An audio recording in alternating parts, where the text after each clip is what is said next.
Hoje nós vamos falar sobre o desenvolvimento embrionário em suínos. Então tudo vai começar dessa linda cena que nós estamos vendo aqui, que é o cachaço fazendo a monta na fêmea para a reprodução. Só que para isso acontecer, a fêmea ela tem que passar por um processo anterior, que a gente chama de ciclo estral, ou a gente chama somente de estro, que nada mais é popularmente conhecido como cio do animal.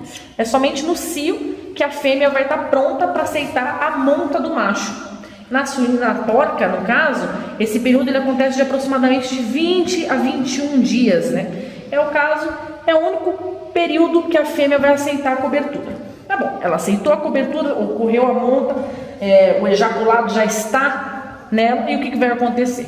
Vamos mudar. Depois que o espermatozoide ele entra, na verdade ele vai entrar, ele vai passar pela vulva, depois ele passa pela vagina e depois ele passa pela cérvix. E aí eles vão andando felizes, caminhando, e chegam num determinado local que é dentro da tuba uterina, que agora a gente vai explicar um pouquinho, que é onde ocorre a fecundação. Essa aqui é uma tuba uterina de uma porca, tá? É lógico que ela está ampliada, porque na porca ela é bem pequena, né? No animal. A tuba uterina ela é dividida em 3 partes. A parte que mais interessa a gente, que é onde ocorre a fecundação, é essa aqui, que está marcado com essa seta amarela, que a gente chama de ampola. É aqui que ocorre a fecundação, tá? Depois ele se desloca para o istmo para ir para os cornos uterinos, a ligação do útero. Então, quando o espermatozoide chega nessa região da ampola da tuba uterina, que eles vão vindo, e aí eles chegam nessa determinada região, eles ficam esperando o óvulo chegar, tá? Quando o óvulo chegar, aí vai ocorrer a fecundação. Como é que ocorre a fecundação? Bem simples. O óvulo ele vai estar aqui, e os espermatozoides estarão vindo aqui em direção a ele. Certo? Existe uma zona, uma área externa do óvulo que a gente chama de zona pelúcida. Pelúcida. E o espermatozoide ele é encarregado apenas de cortar essa zona pelúcida, né? Gerir essa zona pelúcida para ele conseguir chegar ao núcleo do óvulo e fecundá-lo. Então, como é que isso acontece? O espermatozoide vem vir, chega aqui. O acrossomo dele, que é a parte superior do espermatozoide, da cabecinha dele aqui, ele começa a soltar algumas enzimas, e essas enzimas têm essa habilidade de digerir essa zona pelúcida. Assim que ele digere, isso a gente chama de reação acrossomal, né? Ele entra nessa região e aí ele consegue atingir ao núcleo do óvulo. Então, a união do espermatozoide, dessas duas células, esses dois gametas, a união do espermatozoide mais o óvulo, a gente vai chamar de zigoto, certo? E aí eles começam a fazer um processo mitótico, as células começam a sofrer mitose muito rápida, até formar uma estrutura que a gente conhece como mórula. A mórula compactada vai dar origem à nossa próxima fase, que se chama blastocisto. Certo? Então aqui a gente tem ele em estágio de mórula e ele se transformando num blastocisto, que nada mais é do que a mórula compactada. Aí o blastocisto ele se divide nas seguintes partes que eu vou colocar aqui. Essa parte aqui, mais interna, a gente vai chamar ela de massa celular interna, tá? Nessa fase, a célula ainda possui a zona pelúcida, tá? Que é a área mais externa aqui, que é a zona pelúcida. Aqui a gente vai ter uma estrutura que a gente chama de blastocele.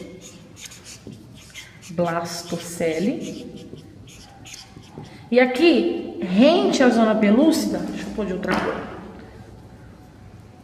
Rente à zona pelúcida, a gente vai ter uma estrutura que a gente vai chamar de trofoblasto.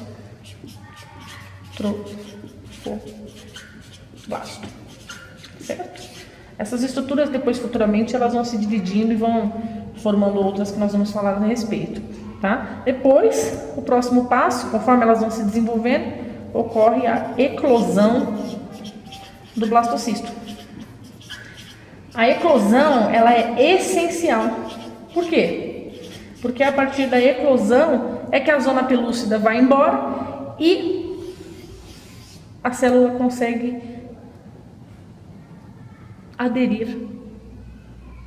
Ela consegue implantar no útero e nós temos o blastocisto. Blastocisto.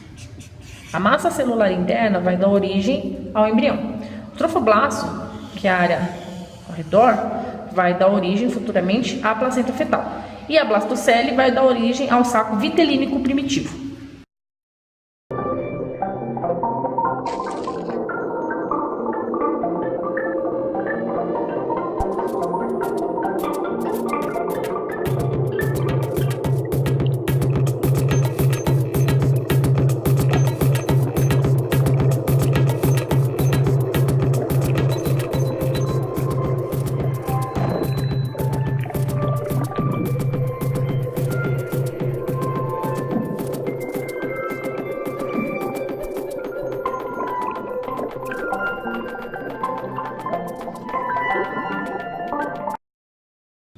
A progesterona, ela é essencial para a manutenção do embrião no útero. Onde que ela é produzida?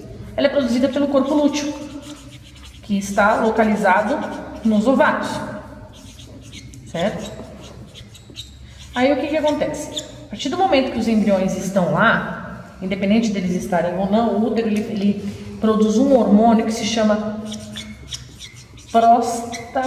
prostaglandina F2 alfa. O que esse hormônio faz? Esse hormônio ele é responsável pela lise do corpo lúteo. Então por isso que nos porcos é essencial que nós tenhamos, vou tirar isso aqui, 4 embriões. 2, 3, 4. Os 4 embriões fazem com que a produção de estrógeno no útero seja o suficiente para alterar a produção da prostaglandina, impedindo que o útero faça a lise do corpo lúteo.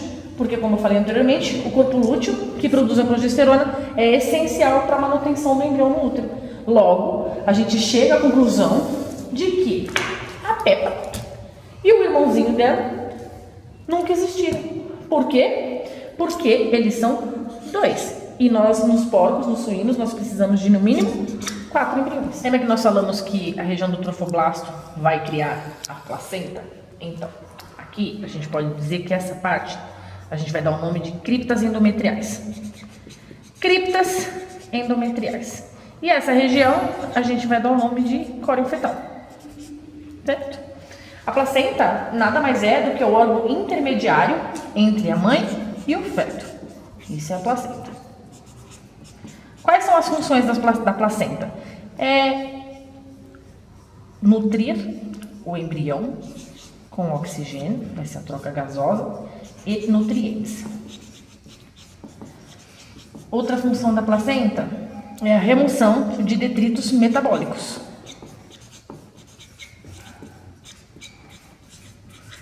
Produção e secreção de hormônios. Hormônios que vão auxiliar até no parto depois. E regulação do ambiente uterino fetal, para que tudo possa ocorrer bem durante a gravidez. Nos porcos, existem alguns tipos de classificação de placentas. Então, nos porcos, nós temos a placenta adeciduada, que é uma placenta que tem uma forte aderência e acaba saindo após o parto. Então, quando você reparar, na porca, nós vamos colocar um vídeo de uma porca parindo, a gente vai ver que a placenta ela sai depois dos fetos. Ela é difusa.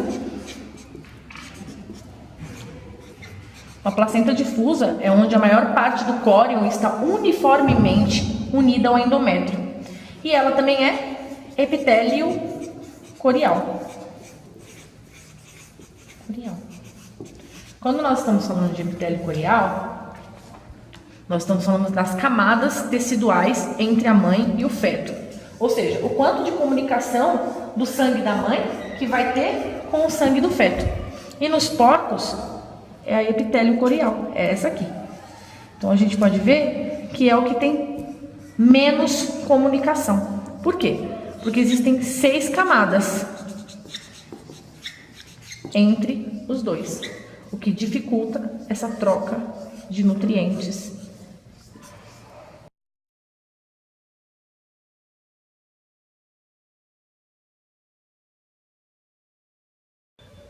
Então, após o período de implantação e placentação, a gente vai para a fase de gastrulação, que é a formação da gástrula, que é essa estrutura que está aqui embaixo.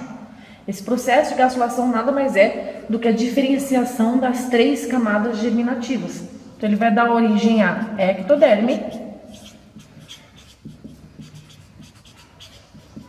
mesoderme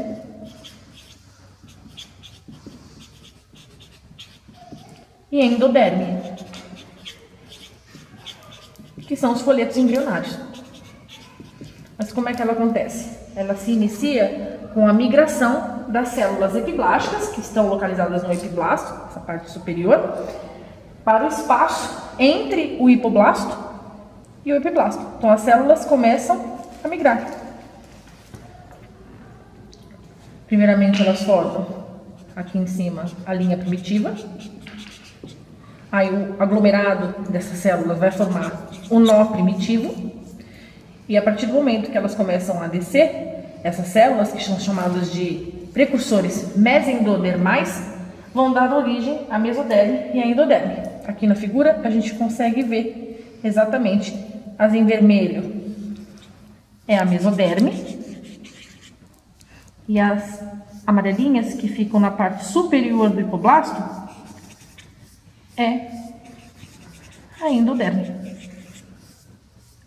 Aqui, mais para frente, a gente vai notar que essa migração da mesoderme vai criar a mesoderme parietal e a mesoderme visceral. Então, a mesoderme parietal, ela fica mais ou menos nessa região, porque ela vai se unir ao trofoblasto, sendo-se que futuramente ela vai gerar a pleura, a porção parietal da pleura, vou escrever aqui embaixo, pleura. E a mesoderme visceral, ela vai situar mais ou menos nessa região aqui, porque ela vai se unir ao hipoblasto. Vai se chamar mesoderme visceral, que vai fazer futuramente a víscera das membranas serosas. Esse é o processo conhecido como gastrulação. Immediately after implantation, the inner cell mass of the blastocyst starts differentiating to form the primary germ layers. This process is called gastrulation. The cells of the inner cell mass migrate, divide and rearrange into an outer layer called the ectoderm and an inner layer called the endoderm. During gastrulation, some cells that are moving inward contribute to form the mesoderm, the middle layer. The embryo is now called the gastrula. Após a gastrulação, a gente dá início ao processo de neurulação. A neurulação é caracterizada pela formação do tubo neural, que é o precursor do sistema nervoso central, que vai incluir o cérebro e a espinha dorsal. A gente também tem a formação de uma estrutura muito importante na sustentação do embrião, que se chama notocorda. Concomitantemente à formação da notocorda, a gente tem a placa pré-cordial e a placa cloacal. A placa pré-cordial vai dar origem à boca e a cloacal vai dar origem ao ânus. Dentro da neurulação, a gente tem 2 etapas que são muito importantes, que é a neurulação primária, que é onde vai dar origem ao tubo neural. Então, primeiramente se forma a placa neural e depois o tubo neural. A gente nota que aqui vão se formar 2 elevações, que são chamadas de pregas e cristas neurais, que elas vão se unindo, sendo-se que essas células vão perder afinidade com as células da ectoderme e vão se separar, como a gente pode ver nessa figura, a total formação do tubo neural. Sendo-se que essa aqui vai ser a ectoderme. Essa aqui é a crista neural. E aqui a gente já tem totalmente o tubo neural formado. O tubo neural, nessa neurulação primária, ele vai ser responsável pela origem do cérebro e da medula espinhal.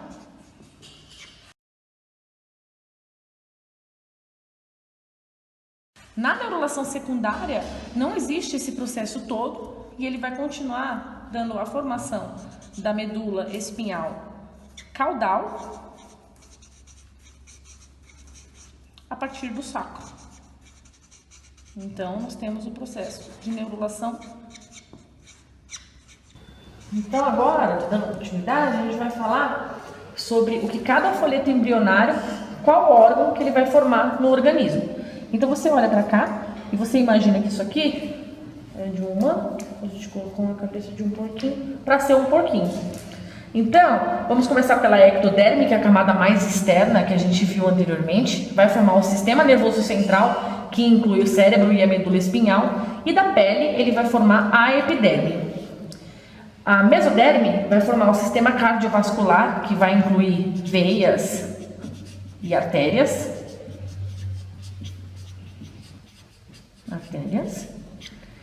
Todo o tecido conjuntivo do organismo, que inclui ossos e cartilagens. Lembrando que também é da mesoderme que vem a derme, a camada da pele. E o sistema gênito-urinário. A mesoderme também forma o sistema muscular. A endoderme, que é a parte mais interna, não sei se vocês lembram, a gente consegue ver aqui claramente a ectoderme, a mesoderme e aqui a endoderme, certo? A endoderme, a mesoderme está aqui, a endoderme está aqui. A endoderme vai formar o sistema digestório e o sistema respiratório. Algumas peculiaridades do sistema digestório é a rotação do estômago. Então, o estômago, ele tem uma rotação nos eixos longitudinal e antero-posterior para encaixar os órgãos na cavidade abdominal. Então, essa rotação do estômago é essencial para encaixar os órgãos. Temos também a herniação fisiológica. A herniação fisiológica, devido ao crescimento exagerado do fígado, a cavidade abdominal, ela se torna pequena para abrigar as alças intestinais. Então, o que elas fazem?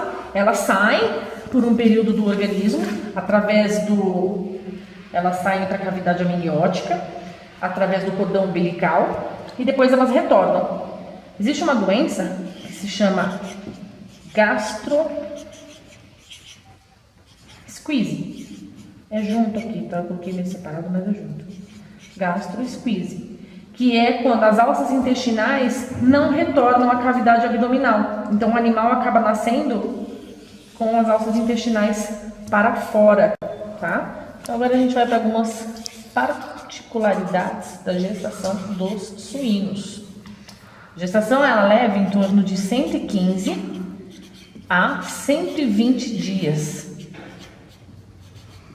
Ou seja, 3 meses, aproximadamente 3 meses, 3 semanas e 3 dias.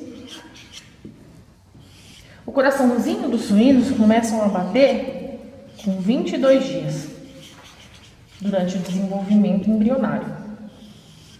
Os leitõezinhos, eles podem, quando eles nascem, ou seja, quando eles estão desse jeitinho assim, já prontinho para nascer, eles podem pesar de 700 gramas a 1.200, chegando em 1,5 kg. E os leitões, eles têm que ficar com a mãe no máximo de 6 a 8 leitões. Caso a leitoa dê a mais, os demais filhotes devem ser repassados para outra leitoa. Existem também casos de fêmeas que comem os filhotes. Diz que as porcas, é o mais comum de acontecer nas fêmeas, delas comerem esses filhotes. Os casos maiores, a probabilidade maior de acontecer é nas porcas. E aí, se isso for uma constante, a porca tem que ser retirada da reprodução, porque já se trata de um problema fisiológico ou psicológico dela, e ela tem que ser retirada da reprodução.